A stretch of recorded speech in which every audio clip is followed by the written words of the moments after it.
You can learn English. It's all about your mindset. Learning English can be difficult sometimes. Maybe you feel stuck.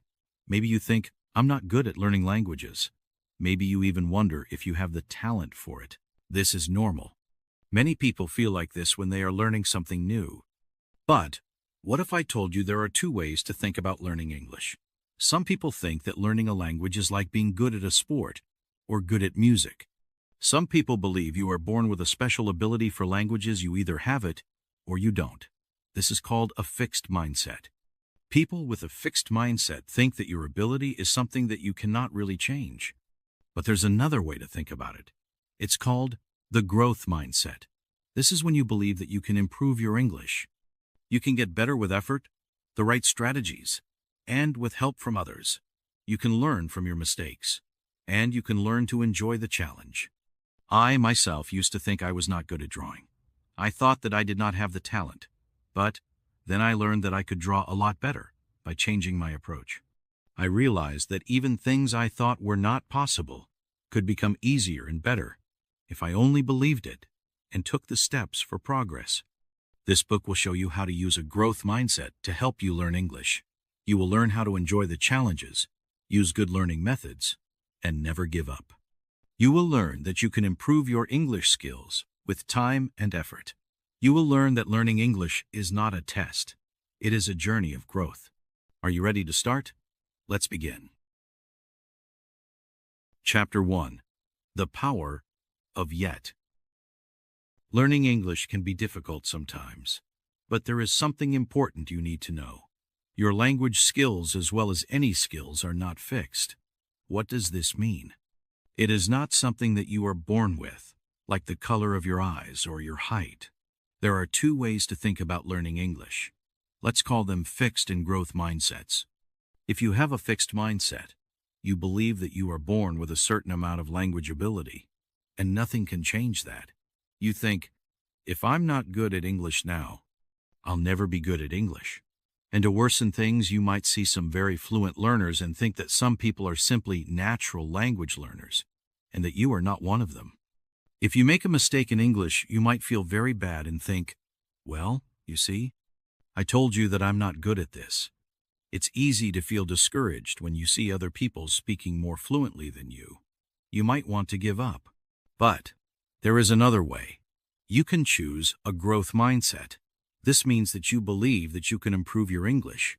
You believe that with effort and the right way of learning, you can become better. Maybe you can't have a fluent conversation in English yet.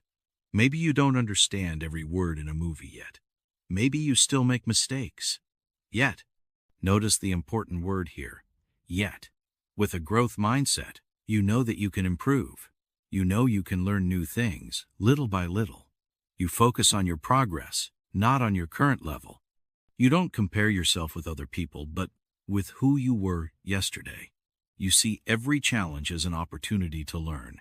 When you make a mistake, you don't worry. You try to understand it so that you will not make it again. I used to think I wasn't good at drawing.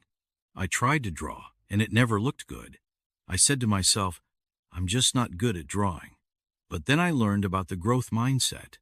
I learned that with practice and the right methods, I could get better. I started to try new drawing techniques. I took a short course, and slowly I improved. Now, I still don't think I'm a great artist, but I enjoy drawing, and I'm much better than I was before. Learning English is the same. It's not a race. It's a journey. It's not about being a natural. It's about putting in the effort and taking small steps towards your goals. You can take control of your learning and become more fluent, more confident, and happier with your English. It's your choice.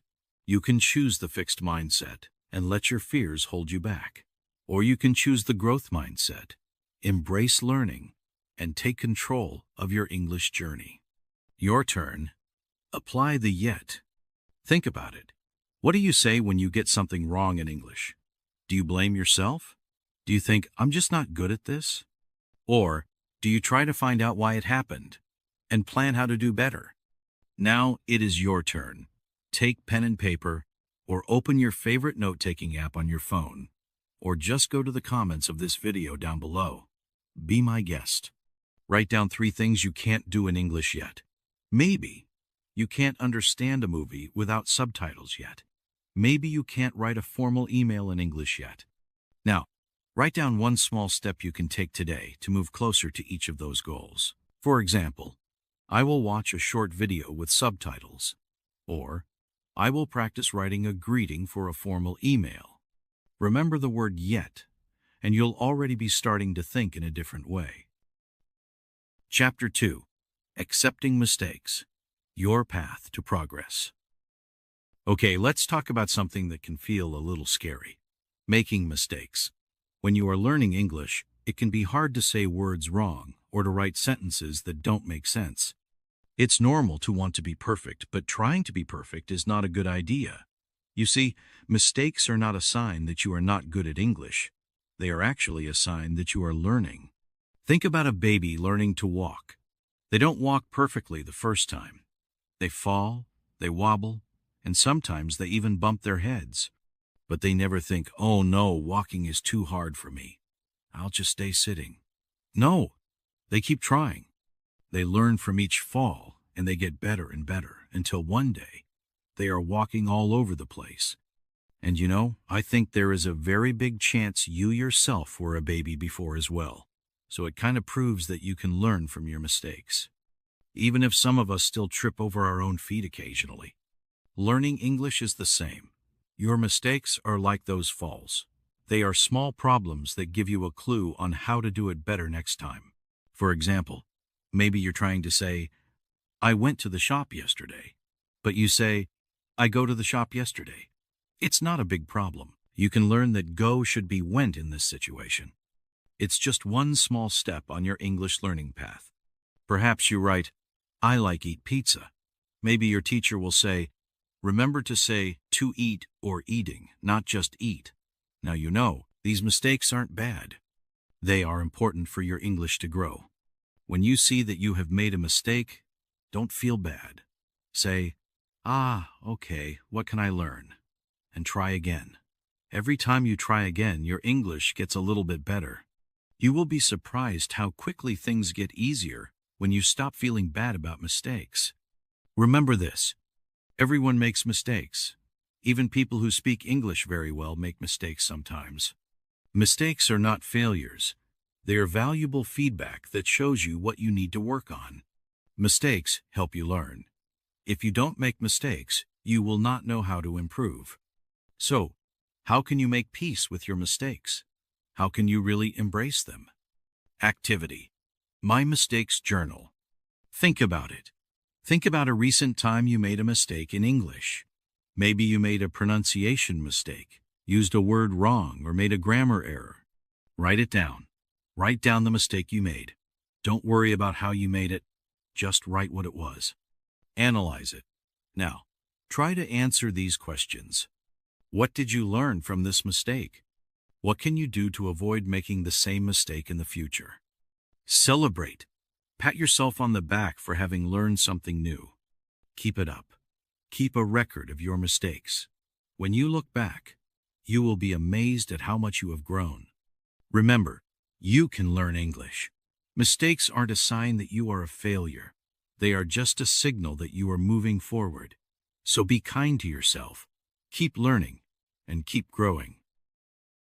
Chapter 3. Effort is your engine.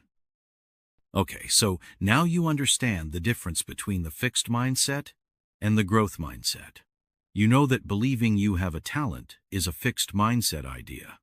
But what really makes the difference when learning English? It's effort. Think of a car.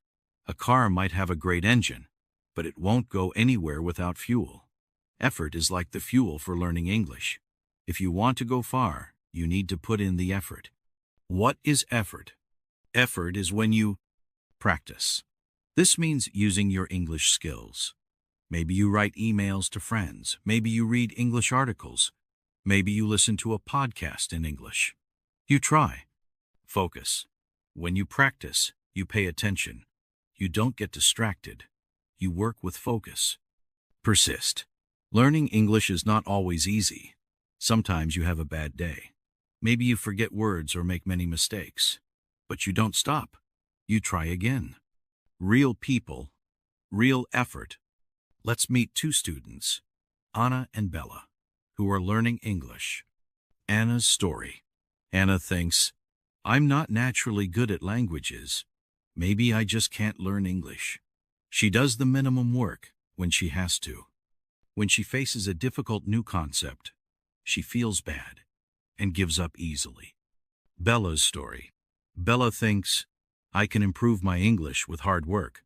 When she faces a difficult new concept, she finds a new way to study it. She uses online resources, she gets help from her teacher, and she studies more. She looks for the ways that work for her. Can you guess who makes more progress? It's Bella. Bella shows us that effort, not talent, helps us make progress. Important. Effort is not the same as busy. It's important to remember that effort is not just being busy. It's not just doing things, but doing things that are useful. For example, if you read a page in English and don't understand anything, you should try a different strategy. You could try listening to the same text, or try a simpler text. Effort is about choosing useful actions for growth. Also, you can't go too fast. Imagine you want to run a marathon, but you start running for 10 hours every day. What would happen? You'd get hurt. You need a plan to slowly build up your abilities. In English, too. Make effort your friend. So, how can you make effort your friend? Here are some tips. Make a plan. Think of a new habit to do every day for 15 minutes. Just focus on doing it every day. It can be reading a book or listening to a podcast. Write down when and where you will do it.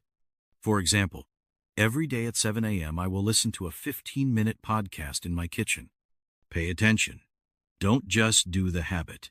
Focus on what you're learning. Try not to let your mind wander.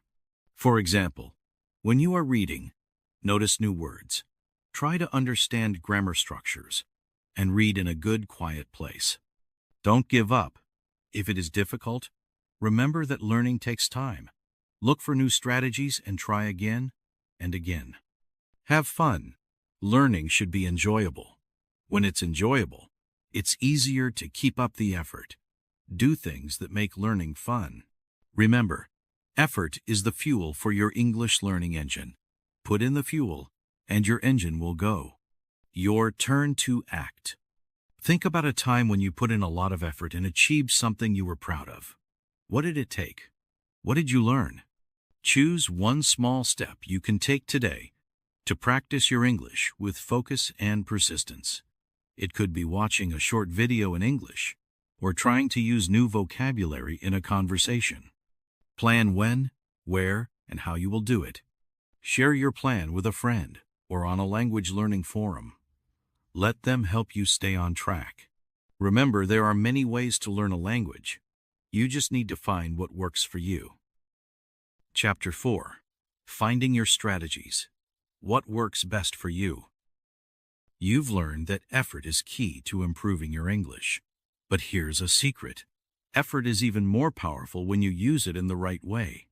Imagine you want to travel to a new city. You can walk, but it might take weeks. Or you can learn to drive or take a bus.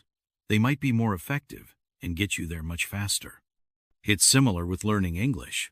Everyone learns differently. What works very well for one person might not work well for another. That's okay. It just means you need to find the strategies that work best for you. Let's look at some examples. You might know someone who reads lots of English books and learns new words very easily that way. They read and understand new words and start using these in their speaking. You might be different. Maybe when you read, you get sleepy very fast. Another person loves watching English movies with subtitles.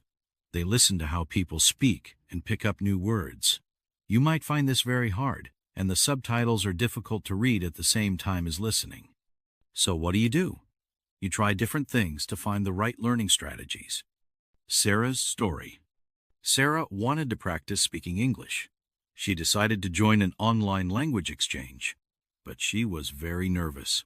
She thought that other people would be better than her, and they would judge her when she spoke. At first, she was quiet, just listening to others. But then, she remembered that her mistakes are opportunities to learn. She started to speak, and she made many mistakes, but she learned. She didn't worry about making mistakes.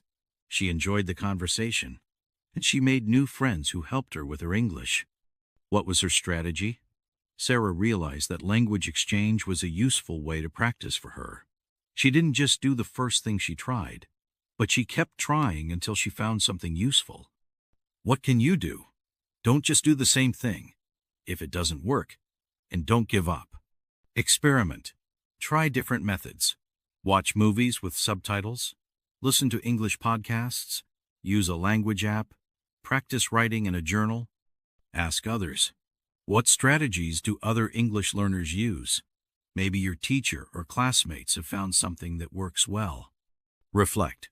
Which methods make you feel excited and interested? Which ones help you learn new things more easily? Explore. Search the internet. You can find websites of organizations like British Council and Cambridge English with lots of good ideas and resources that might help you. When you find the strategies that work for you, they will feel exciting, and they will help you to enjoy your learning. It's very important to remember that there's no single right way to learn English. What works for me might not work for you. The key is to experiment. Find what makes your English journey exciting and keeps you moving forward. Chapter 5. Seeking Feedback and Help. Learning English is not a solo journey. You don't have to do it all alone. Think about your favorite sports player. They have a coach, right? Even the best musicians have teachers. We all need help sometimes, and that's okay. In fact, asking for help is a sign of strength, not weakness. It shows you are serious about improving. Sometimes we feel shy or embarrassed to ask for help. We might worry, what if they think I'm not smart? This is your fixed mindset talking again. It makes you want to look perfect, not to learn. But remember, we are all learning. Even native English speakers make mistakes. The growth mindset sees help as a valuable tool. Imagine you are trying to build something with blocks. You try to put the blocks together, but it doesn't work. You can keep trying the same way. Or you can ask someone, how can I do this better? Someone with a growth mindset would do the second thing. They would ask for help. Think about it like this. When you ask for feedback or help, you're not showing that you don't know something. You're showing that you want to know something. You are showing that you want to grow. And that is a great thing. Feedback especially can be your best friend. It can show you where you are doing well and where you can improve. It's like a map for your English journey. If you are always doing the same thing, you might not know what to do differently. Imagine a football player who never watches videos of his games and never asks his coach for help. He may never become as good as he can be. It's the same with learning English. So how can you use feedback and help to improve your English? Here are a few ideas. Talk to your teacher. Ask your teacher if they have any advice for you. Ask them what you are doing well and what you can do better. Ask a friend. Maybe you have a friend who speaks English well. Ask them to listen to you speak and tell you what they think. Ask them to read your writing and give you their ideas. Join a language exchange. Find a language exchange partner. This can be someone online or in your community. They can help you with your English, and you can help them with their language. Don't be afraid to be wrong. When you speak English, you will make mistakes. It's part of learning. Don't be afraid to make mistakes. Try to see them as chances to learn. It is important to ask for good feedback. Don't just ask, was I good? Instead, try asking, what is one thing I can do to improve? Or, what could I do differently next time? These kinds of questions help you learn and move forward. Sometimes, it can feel hard to receive feedback. You might feel a little sad or angry when someone says that you made a mistake. This is normal, but try to not let these feelings stop you from learning. Remember, feedback is not about your character. It is about helping you become better. When you ask for feedback and help, you're taking charge of your English learning. You're not waiting for someone to tell you what to do. You are actively seeking ways to grow and improve. You are acting like a learner with a growth mindset. Your turn. Think about a time you asked for help. How did it make you feel? What did you learn? Choose one of the ideas above. Talk to your teacher. Ask a friend. Join a language exchange, etc. Make a concrete plan to do it this week. Write it down. When, where, how. After you get some feedback, write down what you learned. What will you do differently next time? Remember, getting feedback and asking for help is not about being weak. It's about being smart, and it's about taking charge of your English journey. It will lead you to success. Chapter 6. Celebrating Progress. Learning English is a big adventure, like climbing a mountain. You don't reach the top in one day. You take many steps, and each step is important. Sometimes, it's easy to focus only on big goals like speaking perfectly or understanding every word. But it's also very important to see and celebrate the small steps you make along the way. This is about noticing your progress. Think about it. Did you learn a new word today? Maybe you learned the word delicious. If you did, that's great. You can use it when you eat something yummy.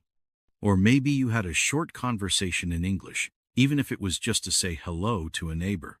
That is progress too. These small successes are like little flags that mark how far you've come. Why is this important? Because celebrating your progress helps you stay motivated. It's like giving yourself a high five. It tells you, hey, you're doing a good job. Keep going. When you see that you are learning, you feel more confident. You want to learn more. Many people with a fixed mindset think that they are only successful when they reach the very top of the mountain. They don't notice the small steps they take. They only focus on the final.